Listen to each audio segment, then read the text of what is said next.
I find it interesting that we've now reached this sort of new privacy landscape where we're updating existing laws to sort of match this new comprehensive regime that we've seen over the last 5+ years. Welcome to another episode of A Little Privacy, Please.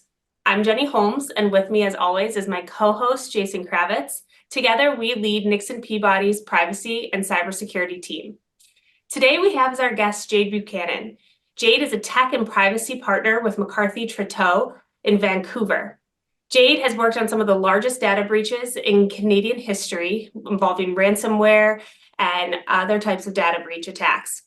He also has extensive experience with complex data sharing agreements, regulatory compliance, and responding to inquiries from privacy commissioners. Jade, welcome. We're happy to have you.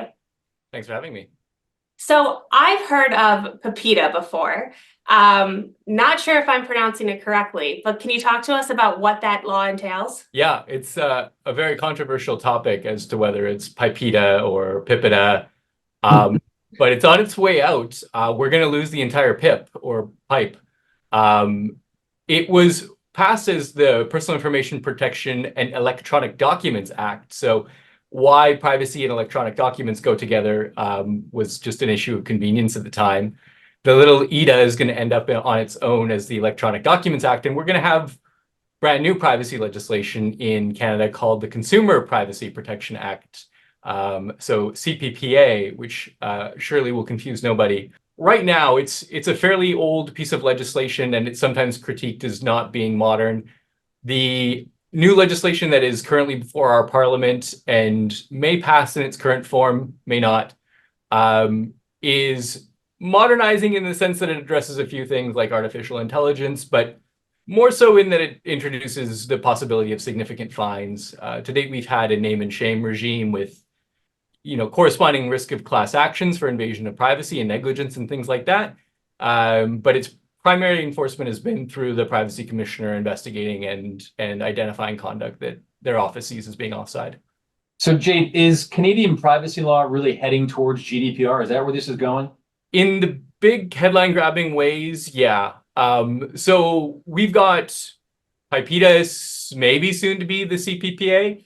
CPPA is going to have fines of up to 5% of global revenue. The reason being that's 1% higher than GDPR, which means it's a stronger privacy law by a full percentage point. We also have legislation in the province of Quebec that now does have significant fines. And the legislation was very much based on GDPR, or at least inspired by GDPR. Where we haven't gone the full direction of GDPR is in some of the more bureaucratic requirements. For example, we don't have anything as comparable to the requirements to have a full data protection addendum.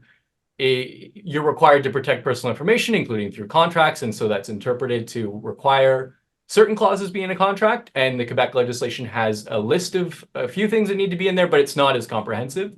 Some of the other more nitty obligations that are in GDPR just aren't there in Canada, which is kind of aligns with more of how Canadians operate. We will comply with the law, but we're not going to do a bunch of paperwork to do it. Is there anything else we should watch out for in Canada?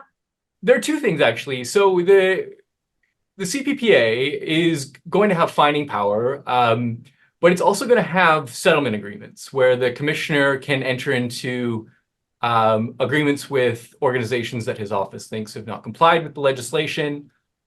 And there was a recent amendment proposed by the government to add in, there's a clarifier that there can be a payment involved in that.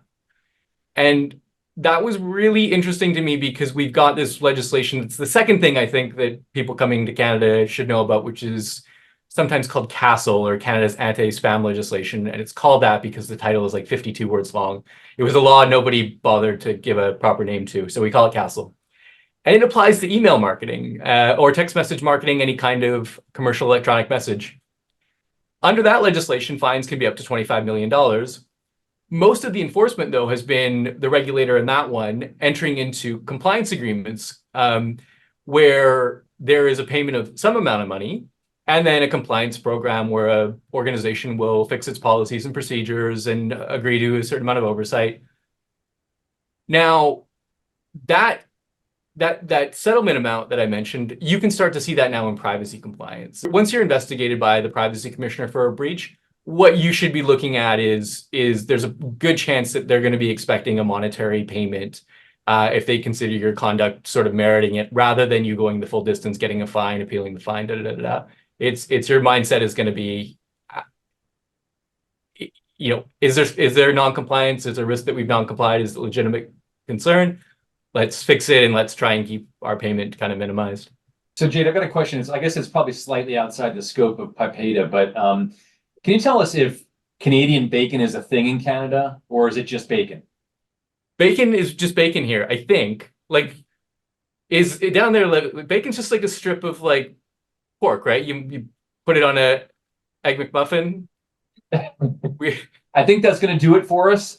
Thanks so much to Jade for agreeing to come visit with us from north of the border. And we will see everyone next time on A Little Privacy, Please. Thanks. Can you name one Canadian stereotype that you actually think is true? Oh, that's a really good question.